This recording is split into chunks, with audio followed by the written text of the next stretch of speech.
तो आज हम एक ऐसी राजकुमारी के बारे में, उसकी कहानी के बारे में बताने जा रहे हैं जो एक बहुत ज़्यादा खूबसूरत होती है और ये मिस्र के राजा की लड़की होती है।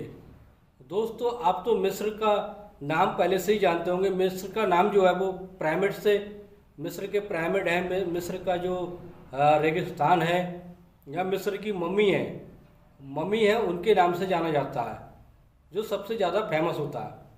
तो दोस्तों, मिस्र की एक ऐसे राजा की कहानी है जो बहुत अत्याचारी, बहुत क्रूर और बहुत ज़्यादा बदसूरत था और इसकी उम्र काफ़ी हो चुकी थी, लेकिन वो इतना ज़्यादा अत्याचारी था कि उसने अपने ही बेटियों के साथ संबंध बनाए और उसने अपने किसी बेटी को भी नहीं छोड़ा। तो दोस्तों, वैसे तो हम बहुत ही कम राजा महाराजाओं के बारे में और उनकी महारानियों के बारे में जानते होंगे, लेकिन कुछ लगभग 2000 साल पहले की बात है।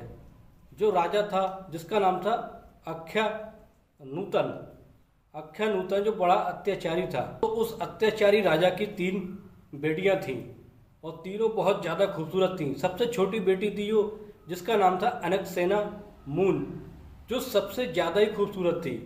और दोस्तों, ऐसा ही होता है, जो अत्याचारी राजा होता है अख्यानूतन, उसने सबसे बड़ी बेटी के साथ संबंध स्थापित किया और उसके साथ बलात्कार किया, जिससे उसकी जो बेटी थी, बड़ी बेटी, उसने बच्चे को जन्म देते समय उसकी मौत हो जाती है। और जो बीच वाली लड़की होती है फिर वो उसके साथ संबंध बनाने लगता है। वो इतना ज़्यादा अत्याचारी होता है कि संबंध बनाते समय तो दूसरी वाली, बीच वाली लड़की की भी मृत्यु हो जाती है।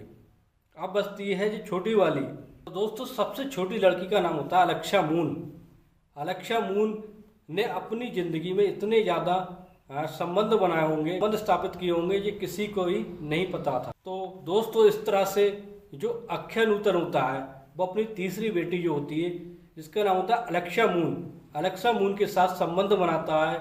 इस तरह से बहुत टाइम तक उसके साथ संबंध बनाता है। किसी वजह से अख्यानूतन की मृत्यु हो जाती है और इस तरह से उसका एक बेटा होता है। 3 बेटियों के अलावा अख्यानूतन का एक लड़का होता है तूतन खामिन की उम्र होती है 15 साल की।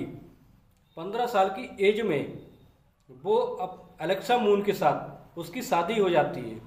जब उसकी शादी हो जाती है, इतनी कम उम्र में वो शारीरिक संबंध जो है वो नहीं बना पाता है और जिससे अलेक्सा मून को शारीरिक सुख नहीं मिल पाता है, तो वो इधर उधर महल में लोगों को ढूंढने लगती है और इस तरह से दूसरे लोगों से संबंध बनाने लगती है और संबंध बनाने लगती है। फिर उसके बाद उसकी 2 लड़कियां होती हैं, 2 बच्चे होते हैं।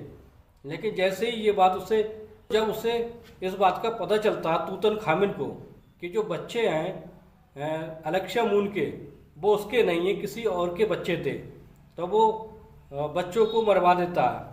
तो इस तरह से दोस्तों, जो अलेक्सा मून होती है कई लोगों से संबंध बनाती है और तूतन खामिन जो होता है, किसी वजह से उसकी भी 25 साल की उम्र में मौत हो जाती है। जब नूतन खामिन की मौत हो जाती है तो अलेक्सा मून जो होती है वो अकेली पड़ जाती है और इस तरह से वो संबंध बनाने के लिए हर किसी को ढूंढने लगती है और जो गद्दी होती है उसकी वो उत्तराधिकारी हो जाती है और गद्दी की मालिक हो जाती है। लेकिन एक बड़ा ही निर्दयी सम्राट होता है दूसरे राज्य का, जिसका नाम होता है आख्या नाम होता है। आख्या बहुत ही निर्दयी होता है और वो रिश्ते में अलेक्सा मून का नाना होता है। जैसे ही जब ये बात पता चलती है कि उस गद्दी का मालिक कोई नहीं रहा और अलेक्सा मून जो है वो अकेली है, तो इस बात का फायदा उठाकर आख्या जो होता है वो अलेक्सा मून से संबंध स्थापित करने की कोशिश करता है। लेकिन ये बात अलेक्सा मून को पसंद नहीं आती, क्योंकि वो रिश्ते में उसका नाना होता है और इतना ज़्यादा बुजुर्ग होता है, जिससे ये बात उसको पसंद नहीं आती है। और इस बात की जानकारी वो पड़ोस के एक सम्राट होते हैं, उनको लेटर लिख के अलेक्सा मून ये बात बताती है कि अगर आपका कोई बेटा है तो मैं उससे शादी कर सकती हूँ और उसका इस गद्दी का उत्तराधिकारी बना सकती हूँ, जिससे वो मुझसे शादी करके इसका उत्तराधिकारी बन जाएगा।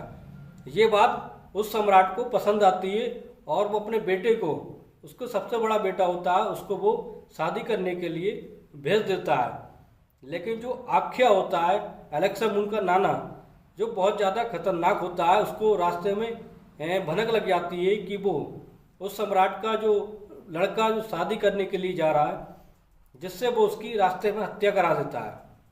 और इतना ज़्यादा क्रोधित हो जाता है आख्या और एलेक्सा मून के साथ बलात्कार करता है, और वो कई दिनों तक उसके साथ बलात्कार करता रहा। तो फिर आख्या जो होता है वो अलेक्सेना मून से शादी कर लेता है और उस गद्दी का उत्तराधिकारी बन जाता है। इस तरह से वो कई दिनों तक उसके साथ जबरदस्ती करता है और रिश्ता बनाता है। इस तरह से ये काफ़ी दिनों तक चलता रहता है।